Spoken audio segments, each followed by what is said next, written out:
American Top 40. This is Casey on American Top 40, and now the current hit by the songwriting singing star who used to make demo tapes to sell the songs she wrote. But the producers she sent them to would never return them because they dug her singing. And those demos are now priceless collector's items. She and her first husband started out about 10 years ago as a songwriting team. He wrote the words, she wrote the music. They had a string of hits in the 60s, including Locomotion, Will You Love Me Tomorrow, Take Good Care of My Baby, and Up on the Roof. Well, after they split up, she started writing both words and music herself and sending out those prize demos.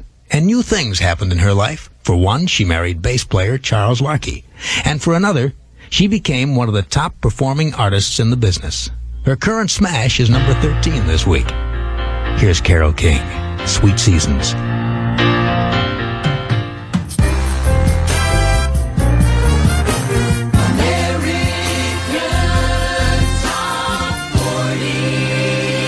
It's the sky above you.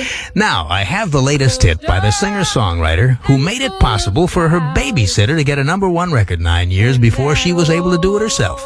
In the early 60s, Carole King and Jerry Goffin, her husband at the time, were the hottest songwriting team in the business.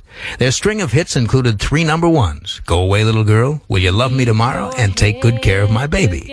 In 1962, they noticed that their babysitter, Eva Boyd, was just itching to be a pop singer. So they wrote a song for her, produced her on it, and made the arrangements to have it released. It hit number 1. Do you remember the Locomotion by Little Eva? Well, Carole wanted to be a singer too. In fact, she recorded a top 30 hit that very same year. It Might As Well Rain Until September, remember? But it took her 9 years to equal her babysitter's feat of hitting number 1, which she did 2 years ago with It's Too Late. Her latest single is number 30 this week, and here it is. Carole King. American Top 40. This is Casey Kasem on American Top 40. And you know, on the basis of chart performance, the third most successful songwriter in the world is the artist on this next song in the countdown. Now, the 2 top songwriters, of course, would be John Lennon and Paul McCartney, who together and separately have written about 24 songs that have hit number 1. Well behind them, but way ahead of the rest of the competition, comes one of the most talented contributors that rock and roll has known. Sometimes collaborating with other songwriters, such as her former husband, Jerry Goffin, and with Tony Stern, and sometimes writing alone. She's had her name on a total of 6 songs that have hit number 1. And 2 of those, which she'd co-written with Goffin, each hit number 1 twice. And by different artists. Go Away Little Girl, first by Steve Lawrence and later by Donny Osmond, and The Locomotion, first by Little Eva and more recently by Grand Funk. And that hasn't happened yet for even Lennon and McCartney. Neat trick. Here's the lady at number 28 this week. I guess you know it's Carole King. Casey's Coast to Coast. This is Robert W. Morgan for Casey on American Top 40. And here's the latest hit by a giant singing and songwriting star who, just a few weeks ago, decided she'd like to try something different, like acting in a hit television show.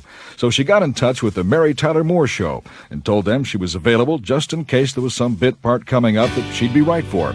Well, MTM's producers are such Carole King fans, they wrote in a small part for her, and that episode will be airing sometime in March. In the meantime, here's Carole King's latest recording effort, up 4 notches to number 19 this week, Nightingale.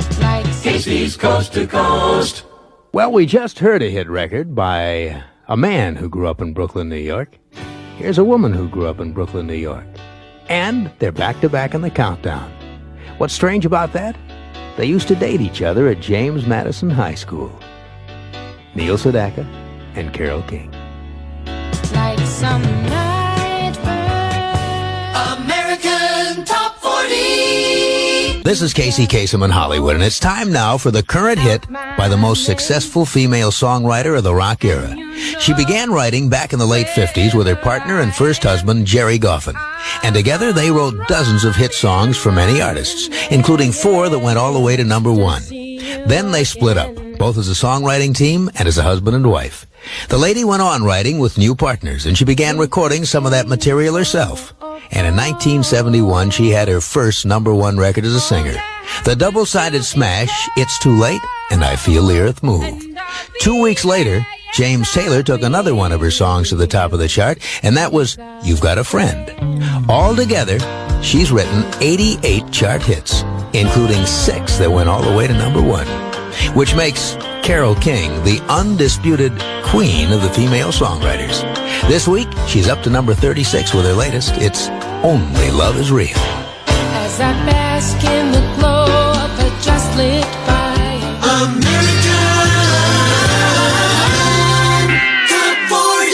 Well, now I have the current hit by a superstar of rock and roll who's been famous first as a songwriter and later as a singer all through the 60s and 70s.